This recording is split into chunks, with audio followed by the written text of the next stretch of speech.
সুপ্রিয় শিক্ষার্থী বন্ধুরা, টিবিসি মাই স্টাডি ইউটিউব চ্যানেলে স্বাগত জানিয়ে আজকে শুরু করছি।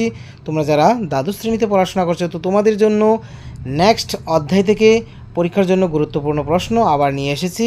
তোমাদের পার্ট 2 তৃতীয় অধ্যায় পরিকল্পিত উন্নয়নের রাজনীতি থেকে গুরুত্বপূর্ণ প্রশ্ন এক নজরে তোমরা দেখে নাও। তার আগে জেনে নাও তোমাদের এই অধ্যায়টি থেকে কত নম্বর আসবে। তোমাদের হাফ ইয়ারলি পরীক্ষার জন্য সর্বমোট থাকবে 6 নম্বর এবং ফ্রি বোর্ড ও বোর্ড ফাইনাল পরীক্ষার জন্য থাকবে 5 নম্বর। তো কীভাবে? এমসিকিউ থাকবে একটি, তারপরে এক কথা উত্তর থাকবে দুইটি, আর তিনের মান থাকবে একটি, সর্বমোট 6 নম্বর। আর ফ্রি বোর্ড বা বোর্ড ফাইনাল পরীক্ষার জন্য এমসিকিউ একটি, এক কথা উত্তর একটি এবং তিনের মান একটি, তো থাকবে 5 নম্বর। মোটামুটি এই অধ্যায় থেকে হাফ ইয়ারলি এবং প্রি বোর্ড বোর্ড ফাইনাল একই রকমের, ঠিক আছে? তো তোমাদের জন্য যথেষ্ট চালিয়ে যাচ্ছি, যথেষ্ট চেষ্টা করছি। সামনেই তোমাদের পরীক্ষা, তো চলো এক নজরে দেখে নাও গুরুত্বপূর্ণ কোন প্রশ্নগুলি তোমাদের শিখে নিতে হবে। প্রথম, ভারতের প্রথম পঞ্চবার্ষিকী পরিকল্পনা কবে প্রণীত হয়? প্রথম পঞ্চবার্ষিকী পরিকল্পনার খসড়া কে প্রণয়ন করেন? এই পরিকল্পনার মূল উদ্দেশ্য বা প্রধান প্রতিপাদ্য বিষয় বা প্রত্যাশাগুলি কী ছিল? সেটা প্রিভিয়াস ইয়ারে হাফ ইয়ারলি 2023 এসেছিল। খুবই ইম্পর্টেন্ট এই প্রশ্নটি, স্টার মার্ক দেওয়া আছে, এগুলি কিন্তু খুব ভালো করে পড়বে। 2 নম্বরটি হচ্ছে সরকারি ক্ষেত্র ও বেসরকারি ক্ষেত্রের মধ্যে পার্থক্য লিখো। 3টি, যেহেতু 3 নম্বর তার জন্য 3টি দিবে। তো এই প্রশ্নটা খুবই ইম্পর্টেন্ট। 3 নম্বর প্রশ্নটি নীতি আয়োগ কী, এর 3টি বৈশিষ্ট্য বা উদ্দেশ্য লিখো। তারপরে 4 নম্বর, নীতি আয়োগ কবে থেকে কার্যকরী হয়েছে? নীতি আয়োগের 3টি কার্যাবলী উল্লেখ করো। এটা স্টার দেওয়া আছে। তারপরে মহালানবিশ মডেল বা দ্বিতীয় পঞ্চবার্ষিকী পরিকল্পনার 3টি বৈশিষ্ট্য বা বিষয়বস্তুগুলি উল্লেখ করো, সেটাও ইম্পর্টেন্ট। মিশ্র অর্থনীতি বা মিশ্র অর্থব্যবস্থা কী, এর 3টি বৈশিষ্ট্য উল্লেখ করো। অপারেশন ফ্লাড বা শ্বেত বিপ্লব কী? অপারেশন ফ্লাড বা শ্বেত বিপ্লবের 3টি উদ্দেশ্য লিখো। পরিকল্পিত উন্নয়ন বলতে কী বোঝো? তারপরে যে 9 এবং 10 নম্বর প্রশ্নটি মোস্ট ইম্পর্টেন্ট, তোমরা খুব ভালো করে পড়ে নেবে এটা, ঠিক আছে? সবুজ বিপ্লব কী? সবুজ বিপ্লবের পক্ষে বা সুবিধা বা গুণ বা সুফল বা 3টি ইতিবাচক দিক উল্লেখ করো।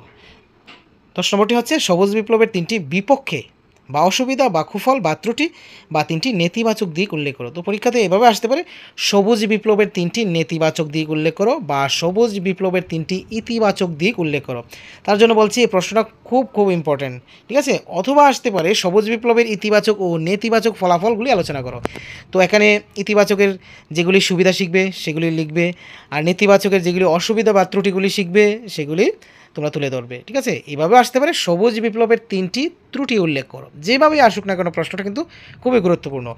এই 1 থেকে 10 পর্যন্ত যে প্রশ্নগুলি তোমাদের মাঝে তুলে ধরলাম, সেই প্রশ্নগুলি একটিও প্রশ্ন যেন বাদ না পড়ে, সবগুলি ভালো করে পড়বে।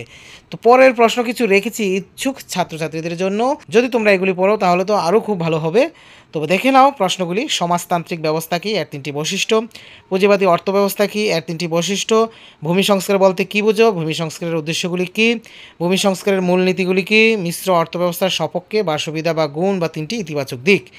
আবার মিশ্র অর্থব্যবস্থার বিপক্ষে অসুবিধা বা ত্রুটি বা 3টি নেতিবাচক দিক। তারপর শেষ প্রশ্নটি হচ্ছে ভারতের পঞ্চবার্ষিকী পরিকল্পনা প্রণয়নের 3টি উদ্দেশ্য লেখো।